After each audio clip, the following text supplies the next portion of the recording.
ನಮಸ್ಕಾರ ಕರ್ನಾಟಕ. ಇವತ್ತು ನಾವು ಮಾಡಕ್ ಹೊರಟಿರೋದು ಏನು ಅಂತಂದ್ರೆ ಲೆಗ್ ಪೀಸ್ ಮಾಡ್ತಾ ಇದೀವಿ. ಯಾವ ಲೆಗ್ ಪೀಸ್ ಮಾಡ್ತಾ ಇದೀವಿ ಅಂತ ನಿಮಗೆ ಗೊತ್ತಾಗ್ಬೇಕು ಅಂತಂದ್ರೆ ಪೂರ್ತಿ ವಿಡಿಯೋನ ನೋಡಿ. ಫಸ್ಟ್ ನಾವು ಸ್ವಲ್ಪ ಗ್ರೈಂಡ್ ಮಾಡ್ಕೊಳ್ಳೋಕೆ ಕೆಲವೊಂದನ್ನ ಹುರ್ಕೊಬೇಕು. ಅದನ್ನ ಇವಾಗ ಸ್ಟಾರ್ಟ್ ಮಾಡೋಣ.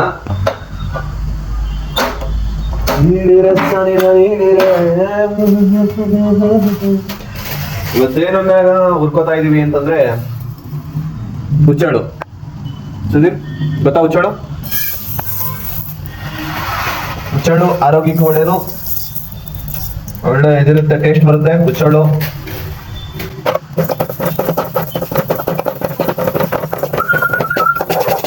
ನಿಮಗೆ ಸ್ಮೆಲ್ ಬರೋ ಮಟ್ಟಿಗೆ ನೀಟಾಗಿ ಹುರ್ಕೊಳ್ಳಿ. ರಮ್ ಅಂತ ಇದೆ ಆಲ್ರೆಡಿ.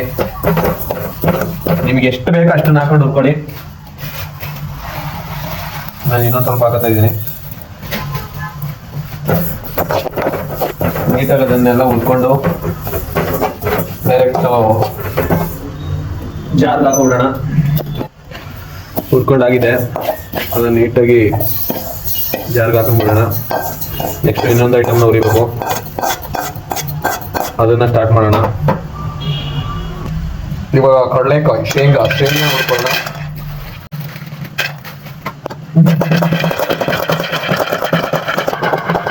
ಕಡಲೆಕಾಯಿನ ನೀಟಾಗಿ ಹುರ್ಕೊಳ್ಳಿ.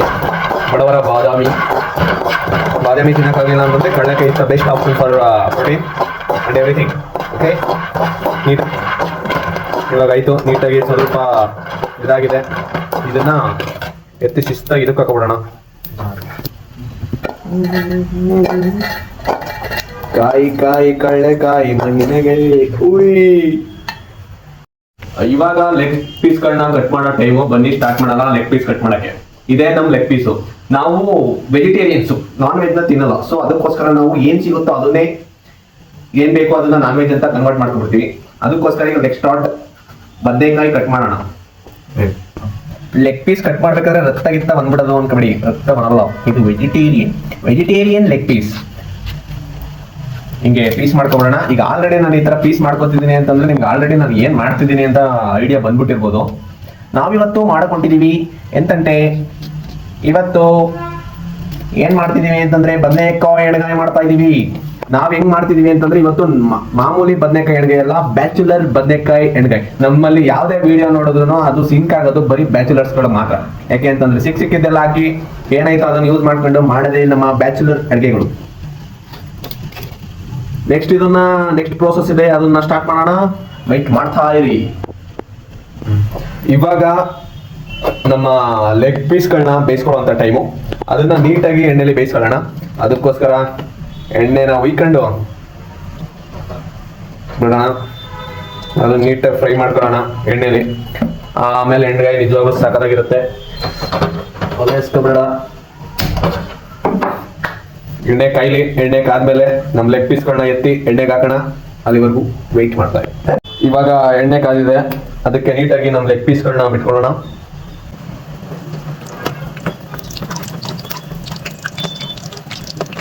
ಲೆಗ್ ಪೀಸ್ಗಳನ್ನ ನಾವು ಎಣ್ಣೆಲಿ ಇವಾಗ ನೀಟಾಗಿ ಬೇಯಿಸ್ಕೊಂಡಷ್ಟು. ಆಮೇಲೆ ಜಾಸ್ತಿ ಟೈಮಲ್ಲಿ ಬೇಯಿಸಂಗಿಲ್ಲ, ಮಸಾಲೆ ಎಲ್ಲ ಹಾಕಿದ್ಮೇಲೆ. ಇದಕ್ಕೆ ಇವಾಗ ಎಣ್ಣೆಲಿ ನೀಟಾಗಿ ಬೇಯಿಸ್ಕೊಳ್ಳೋಣ. ಏನಕ್ಕೆ ಹಿಂಗೆ ಬದನೆಕಾಯಿನ ಕಟ್ ಮಾಡ್ತೀವಿ ಅಂತಂದ್ರೆ ನೀಟಾಗಿ ಒಳಗಡೆ ಎಲ್ಲ ನೀಟಾಗಿ ಬೇಯಲಿ ಅಂತ. ನೀಟಾಗಿ ಬೇಯಿಸ್ಕೊಂಡ್ಬಿಡೋಣ.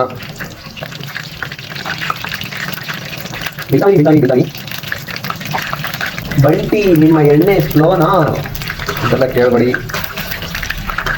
ಅದು ಬೇಯೋದಕ್ಕೆ ಸ್ವಲ್ಪ ಟೈಮ್ ತಗೊಳುತ್ತೆ. ಬಿಕಾಸ್ ವೆಯ್ಟ್ ಮಾಡಲೇಬೇಕು, ಎಲ್ಲ ಒಂದೇ ಸಲ ಆಗಲ್ಲ. ತಾಳಿದವನು ಬಾಳಿಯಾನ ಅಂತ ವೆಯ್ಟ್ ಮಾಡ್ಕೊತಾ ಇರಿ. ಆಲ್ರೆಡಿ ಇಲ್ಲೆಲ್ಲ ಬ್ರೌನ್ ಬನ್ನಿ ಬರ್ತಾ ಇದೆ.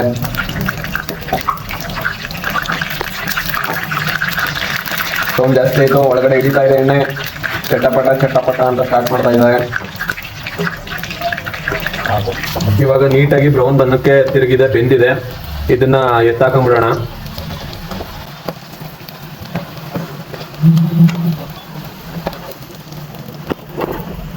ನಾನು ನಿಮಗೆ ಎಣ್ಗಾಯಿ ಮಾಡ್ತೀನಿ ಅಂತ ಹೇಳಿದೆ. ಎಣ್ಗಾಯಿ ಜೊತೆಗೆ ಏನ್ ಮಾಡ್ತೀನಿ ಅಂತ ಹೇಳಿಲ್ಲ. ಉತ್ತರ ಕರ್ನಾಟಕ ಮಂದಿ ಏನ್ ಮಾಡ್ಲಿಕ್ಕತ್ತಾರ ಅಂತಂದ್ರೆ ಅವರು ರೊಟ್ಟಿ ಗಿಟ್ಟಿ ಮಾಡ್ಕೊಂಡು ತಿನ್ಲಿಕ್ಕತ್ತಾರ. ಆದ್ರೆ ನಮಗೆ ನಾವು ಆತರ ಗೋಧಿ ರೊಟ್ಟಿ ಏನಂತಾರೆ ಜೋಳದ ರೊಟ್ಟಿ ಮಾಡ್ಲಿಕ್ಕೆ ಬಂದೆ. ಅದಕ್ಕೆ ನಾವೇನ್ ಮಾಡ್ತೀವಿ ಅಂತಂದ್ರೆ ಅದ್ರ ಜೊತೆ ಗೋಧಿ ರೊಟ್ಟಿ ಮಾಡೋಣ ಅಂತ ಅನ್ಕೊಂಡಿದೀವಿ. ಅದಕ್ಕೆ ಅದನ್ನ ಕಲಸಿ ಇವಾಗ ಇಟ್ಕೊಬಿಡೋಣ ನೀಟಾಗಿ.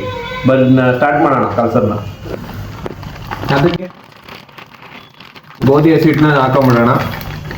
ನಾವು ಸ್ವಲ್ಪ ಸ್ಪೆಷಲ್ ಆಗಿ ಮಾಡೋಣ ಅಂತ ಹೇಳ್ಬಿಟ್ಟು ಅದಕ್ಕೆ ಈರುಳ್ಳಿ, ಕ್ಯಾರೆಟು ಮತ್ತು ಕೊತ್ತಂಬರಿ ಸೊಪ್ಪು ಇಷ್ಟನ್ನು ಆ್ಯಡ್ ಮಾಡ್ಕೊತಾ ಇದ್ದೀನಿ. ಇಷ್ಟನ್ನು ಆ್ಯಡ್ ಮಾಡಿಕೊಂಡು ಅದಕ್ಕೆ ನಾರ್ಮಲ್ ಉಪ್ಪು, ರುಚಿ ಅಂತೂ ಎಲ್ಲದಕ್ಕೂ ಬೇಕಲೇಬೇಕು. ಅದಕ್ಕೆ ರುಚಿ ಹಾಕೊಂಡ್ಬಿಡೋಣ. ಆಮೇಲೆ ಅದನ್ನು ಕಲಸೋದಕ್ಕೆ ನೀರನ್ನ ಒಯ್ಕೊಂಡು ಕಲ್ಸ್ಕೊಂಡ್ಬಿಡೋಣ ನೀಟಾಗಿ. ನಾರ್ಮಲ್ ಏನಿಲ್ಲ, ಕಚ್ಚಪಚ್ಚ ಅಂತ ಕಲ್ಸೋದನ್ನ ಮಾತ್ರ ಮರಿಬಾರ್ದು. ಅದು ಕಲಸೋದು ಇಂಪಾರ್ಟೆಂಟು. ಯಾಕೆ ಅಂತಂದರೆ ಎಲ್ಲ ನೀಟಾಗಿ ಹಿಡಿಬೇಕು. ಅದಕ್ಕೋಸ್ಕರ ನಾವು ಕಲಿಸ್ಲೇಬೇಕು. ಒಂದು ಹದವಾಗಿ ನೀಟಾಗಿ ಕಲ್ಸ್ಕೊಂಬಿಡಿ. ಎಲ್ಲ ಕೆಳಗಡೆ ಎಲ್ಲ ಹಸಿಟ್ಟು ಇರುತ್ತೆ ನೋಡ್ಕೊಂಡು. ರೊಟ್ಟಿ ಎಳೆಯೋ ಮಟ್ಟಕ್ಕೆ ಹಾಕಬೇಕು. ಒಲೆ ಮೇಲೆ ಹಾಕಿದ್ರೆ ಎಳೆಯೋ ಮಟ್ಟಿಗೆ ಎಷ್ಟು ನೀರು ಬೇಕು ನೋಡ್ಕೊಂಡು ನೀಟಾಗಿ ಕಲ್ಸ್ಕೊಂಬಿಡಿ. ಹಿಂಗೆ ಎಷ್ಟು ನಾವು ನೀಟಾಗಿ ಕಲಿಸ್ತೀವಿ ಒಲೆ ಮೇಲೆ ನೀಟಾಗಿ ಅಷ್ಟು ನೀಟಾಗಿ ಬರುತ್ತೆ. ಇದು ನೀಟಾಗಿ ಉನೀಲಿ. ಅಷ್ಟೊತ್ತು ಗಂಟೆ ನಾವೇನು ಮಾಡ್ಕೊಬಿಡೋಣ ಅಂತಂದರೆ ಬ್ಯಾಚುಲರ್ ಬದನೆಕಾಯಿ ಎಣ್ಗಾಯಿನ ರೆಡಿ ಮಾಡ್ಕೊಂಬಿಡೋಣ. ಇದು ಸ್ವಲ್ಪ ನೀಟಾಗಿ ಹಿಡೀಲಿ. ಇದನ್ನ ಹಿಡಿಯಕ್ಕೆ ಬಿಟ್ಬಿಟ್ಟು ನಾವೀಗ ಎಣ್ಗಾಯಿ ಕಡೆ ಹೋಗೋಣ ಬನ್ನಿ. ಹುರ್ಕೊಂಡಿರೋ ಕಡಲೆ ಬೀಜ ಮತ್ತೆ ಇದೇನಂತ ಮಾಡ್ತೇ ಹೋಯ್ತು ಮಾರೇ. ಇವಾಗ ಹುರ್ಕೊಂಡಿರೋ ಕಡಲೆ ಬೀಜ ಮತ್ತೆ ಹುಚ್ಚೆಳ್ಳು ನೀಟಾಗಿ ಗ್ರೈಂಡ್ ಮಾಡ್ಕೊಳ್ಳೋಣ. ಗ್ರೈಂಡ್ ಮಾಡ್ಕೊಂಡು ನೆಕ್ಸ್ಟ್ ನಾವು ಎಣ್ಗಾಯಿ ಕೆಲಸನ ಸ್ಟಾರ್ಟ್ ಮಾಡೋಣ. ಲೆಟ್ಸ್ ನಾಟ್ ಟು ಮೇಕ್ ಅಚ್ಚಲಗ್ರಾಯ. ನೈಸ್ ಬಂದಿದೆ, ಸಖತ್ತಾಗಿದೆ. ಹಿಂಗೆ ಇರಬೇಕು. ಇವಾಗ ನಮ್ಮ ಕೈ ಚಳಕ ಬಾಂಡ್ಲಿ ಒಳಗಡೆ ತೋರ್ಸೋಣ. ಒಗ್ಗರಣೆ ಎಲ್ಲ ಹಾಕಿ ನೀಟಾಗಿ ಮಸಾಲೆ ಎಲ್ಲ ಹಾಕಿ ಸ್ಟಾರ್ಟ್ ಮಾಡ್ತೀವಲ್ಲ, ಆಕ್ಚುಲಿ ಅವಾಗ ಗಮನ ಟೈಪ್ ಬರುತ್ತೆ. ಸ್ಟಾರ್ಟ್ ಮಾಡೋಣ ನಡ್ರಿ.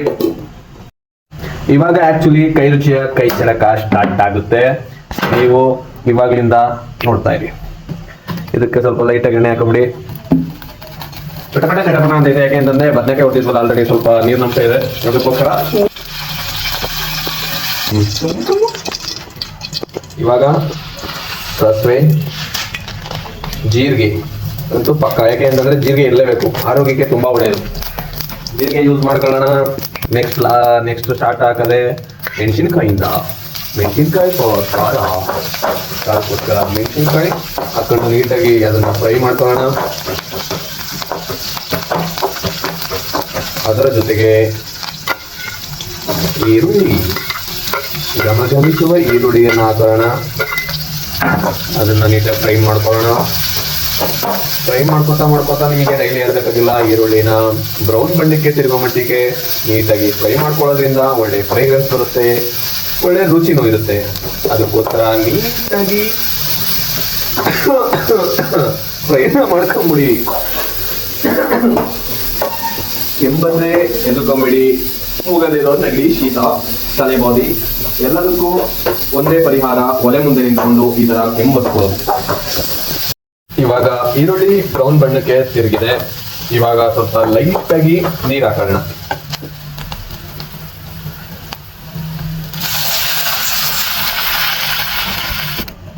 ನೀರನ್ನ ಹಾಕೊಂಡು ಅದು ಸ್ವಲ್ಪ ಮಳ್ಳದಕ್ಕೆ ಬಿಡೋಣ. ನೆಕ್ಸ್ಟ್ ಇದಕ್ಕೆ ಸ್ವಲ್ಪ ಆಡಿಸಿರುವಂತ ಪೌಡರು ಮತ್ತೆ ಮಸಾಲಗಳನ್ನ ಹಾಕುವಂತ ಟೈಮ್.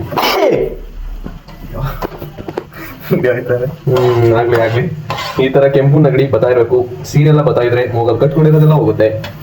ಇವಾಗ ಇದಕ್ಕೆ ನಾವು ತಯಾರಿಸಿರುವಂತಹ ಪೌಡರ್ನ ಹಾಕೋಣ. ಮಳ್ಳಿ ಮಾವ ಇದರಲ್ಲಿ ಮತ್ತೆ ಯಾವ್ದು ಚೆನ್ನಾಗಿರ್ಲಿಲ್ಲ ನೋಡು. ಎಲ್ಲ ಚೆನ್ನಾಗಿ. ಮತ್ತೆ ಹೆಂಗ್ ಮಾಡ್ತೀವಿ ಅನ್ನೋದು ಇಂಪಾರ್ಟೆಂಟ್ ಅಲ್ಲ, ಕೊನೆಗೆ ರುಚಿ ಬರೋದು ಇಂಪಾರ್ಟೆಂಟು. ಇವಾಗ ನಾವು ಪೌಡರ್ ಮಾಡ್ಕೊಂಡಿರುವಂತ ಹುಚ್ಚೆಳ್ಳು ಮತ್ತೆ ಎಣ್ಗಾಯಿ ಎಲ್ಲ ಕೊಡ, ಕಡಲೆಕಾಯಿ, ಎಣ್ಗಾಯಿ ಇದೆಲ್ಲ ಟೋಟಲ್ ಆಗಿ ಆದ್ಮೇಲೆ ಎಣ್ಗಾಯಿ ಆಗೋದದು. ಇವಾಗ ಮಾಡ್ಕೊಂಡಿರೋ ಪೌಡ್ರನ್ನೆಲ್ಲ ಸುಧಾರಣ. ಪೌಡ್ರು ಜಾಸ್ತಿ ಮಾಡ್ಕೊಂಬಿಟ್ಟಿದ್ವಿ, ಆದ್ರೂ ಪರವಾಗಿಲ್ಲ, ಒಳ್ಳೆ ಟೇಸ್ಟ್ ಇರುತ್ತೆ. ಅದರಿಂದ ಏನು ಕಡಲೆ ಬೀಜ ಮತ್ತೆ ಹುಚ್ಚಳಿಂದ ಯಾವುದೇ ರೀತಿ ಸೈಡ್ ಎಫೆಕ್ಟ್ ಇಲ್ಲ. Don't worry about that. ಇದ್ರ ಜೊತೆಗೆ ಈಗ ಧನಿಯಾ ಪೌಡ್ರು ಮತ್ತೆ ಅಚ್ಕಾರದ ಪುಡಿ, ಸ್ವಲ್ಪ ಗರಂ ಮಸಾಲ ಹಾಕೋಣ. ಧನಿಯಾ ಪೌಡರ್, ಅಚ್ಕಾರದ ಪುಡಿ, ಆಮೇಲೆ ಸ್ವಲ್ಪ ಗರಂ ಮಸಾಲ. ಕೊತ್ತ ಅಂತ ಆಲ್ರೆಡಿ ಕುದೀತಾ ಇದೆ. ಸ್ಮೆಲ್ಲು ಈಗ ಆಲ್ರೆಡಿ ಸ್ವಲ್ಪ ಬೆಂದಿರೋದ್ರಿಂದ ಡೈರೆಕ್ಟ್ ಮೂಗಿಗೆ ಹೊಡಿತಾ ಇದೆ.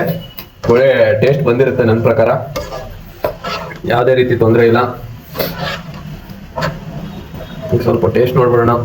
ಖಾರ ಒಂದು, ಉಪ್ಪು ಹಾಕಿಲ್ಲ. ಉಪ್ಪು ಲೆಗ್ ಪೀಸ್ ಹಾಕಿದ್ಮೇಲೆ ಹಾಕ್ತೀನಿ, ಯಾಕೆಂದ್ರೆ ಜೊತೆಗೆ ಅದು ಹಿಡೀಲಿ ಅಂತ. ಈ ರೆಡಿ ಆಗಿದೆ. ಇದೇನು ಕಪ್ಪ ಕೆಂಪಿ ಅಲ್ಲ ಬರ ಹುಚ್ಚೆಡ್ ಹಾಕಿದ್ಮೇಲೆ ಹುಚ್ಚೆಡ್ ಕೆಂಪು ಬರೋದಿಲ್ಲ. ಹುಚ್ಚೆಡ್ ಇರೋದೇ ಕಪ್ಗೆ, ಅದಾಗದೆ ಕಪ್ಗೆ. ನಮ್ಮ ಬದನೆಕಾಯಿ ಹಾಕಿರೋದು ಕಪ್ಗೆ ಲೆಗ್ ಪೀಸ್ಗಳನ್ನ, ಇದು ಕಪ್ಪುಗೆ ಆಗೋದು. ಹಿಂಗಿದ್ರೆ ಟೇಸ್ಟು ಸರಿಯಾಗಿರುತ್ತೆ.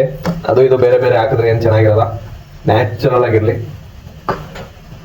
ಇದಕ್ಕೆ ಇದು ಬರುತ್ತಲ್ಲ ಬ್ಯಾಡಗೆ ಮೆಣಸಿನ್ಕಾಯಿ ಪೌಡರ್ ಹಾಕಿದ್ರೆ ಇದು ರೆಡ್ ಕಲರ್ ಬರುತ್ತೆ ಆಲ್ಮೋಸ್ಟು. ಆದರೆ ನಮಗೆ ಬೇಡ, ನಾವು ಹಿಂಗೆ ತಿನ್ನೋಣ. ಇವಾಗ ನಮ್ಮ ಲೆಗ್ ಪೀಸ್ಗಳನ್ನ ಹಾಕೋಣ. ಇದಾದ್ಮೇಲೆ ಫೈನಲ್ಲು ರುಚಿ ಹಾಕಿಲ್ಲ, ರುಚಿ ಹಾಕೊಂಬಿಡೋಣ. ಇವಾಗ ರುಚಿ ಹಾಕೋ ಟೈಮು ರುಚಿನ ಹಾಕೊಂಡು ಇದ್ರ ಬಿಸಿಲಿ ಅಣ್ಣ ಟೀ ಕಾಯಿಸ್ಬೇಕು ಅಂತ ಅಂದ್ಬಿಟ್ಟು ನಮ್ಮ ರೊಟ್ಟಿ ಮಾಡೋ ಬಿಸಿಲಿ ಟೀ ಕಾಯಿಸ್ತವನೆ. ಈ ಮನಮೋಹನ್ ಅಲ್ಲ, ಮನಮೋಹನೆ. ಇವ್ರು ನಮ್ಮ ಗುರುಗಳು. ಇವ್ರು ಖಾರ ತಿನ್ನಲ್ಲ, ಏನು ತಿನ್ನಲ್ಲ. ಇವ್ರನ್ನ ಒಪ್ಸೋದು ಊಟ ತಿಂಡಿಲಿ ಭಾರಿ ಕಷ್ಟ ನಮಗೆ. ನಿಮ್ಗೆ ಯಾವುದೇ ರೀತಿ ಪೂಜೆ ಗೀಜೆ ಏನಾದರೂ ಇದ್ರೆ ಇವ್ರನ್ನ ಕಾಂಟ್ಯಾಕ್ಟ್ ಮಾಡಿ. ನಂಬರ್ ಹೇಳ್ಬಿಡಿ, ಕಾಂಟ್ಯಾಕ್ಟ್ ಮಾಡ್ತಾರೆ. ಮೈಸೂರಲ್ಲಿ ಮಾತ್ರ, ಬೇರೆ ಕಡೆ ಹೇಳ್ಬೇಡಿ. ಬೇರೆ ಕಡೆ ಇದ್ರು ಬರ್ತಾರಂತೆ. ನಂಬರ್ ಹೇಳ್ಬಿಡಿ ಹಂಗೆ ಹೇಳ್ರಿ. ಈ ನಂಬರ್ಗೆ ಕಾಂಟ್ಯಾಕ್ಟ್ ಮಾಡಿ. ನಿಮ್ಗೆ ಯಾವುದೇ ರೀತಿ ಪೂಜೆ ಗೀಜೆ ಏನೇ ಇದ್ರು ಇವರು ಅವೈಲಬಲ್ ಇರ್ತಾರೆ. ಬೇಗ ಬೇಗ ಟೀ ಕಾಯಿಸಪ್ಪ, ನಾನು ರೊಟ್ಟಿ ಮಾಡಬೇಕು. ಮಾಡ್ಕೊಳ್ಳೋಣ. ಹಿಂಗೆ ನೀಟಾಗಿ ಎಳ್ಕೊಂಡ್ರೆ ಒಂದ್ ಕಡೆಯಿಂದ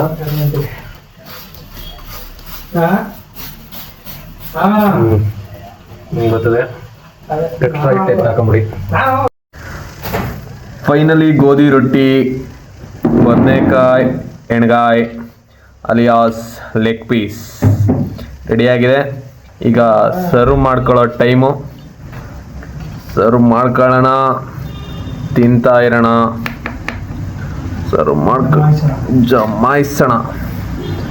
ನೋಡಿ ಲೆಗ್ ಪೀಸ್ ಹೆಂಗೆ ಬೀಳ್ತಿದೆ. ಇದೇ ನಮ್ಮ ಲೆಗ್ ಪೀಸು. ಇದು ವೆಜಿಟೇರಿಯನ್ಗಳ ಲೆಗ್ ಪೀಸು. ತರಕಾರಿಗಳಲ್ಲೇ ನಾವು ಲೆಗ್ ಪೀಸ್ನ ಕಂಡ್ಕೋಬೇಕು ಅಂತ ಹೇಳ್ತಾ ಇವತ್ತೊಂದು ವಿಡಿಯೋನ ಇಲ್ಲಿಗೆ ಮುಗಿಸೋಣ. ಬಾಯ್.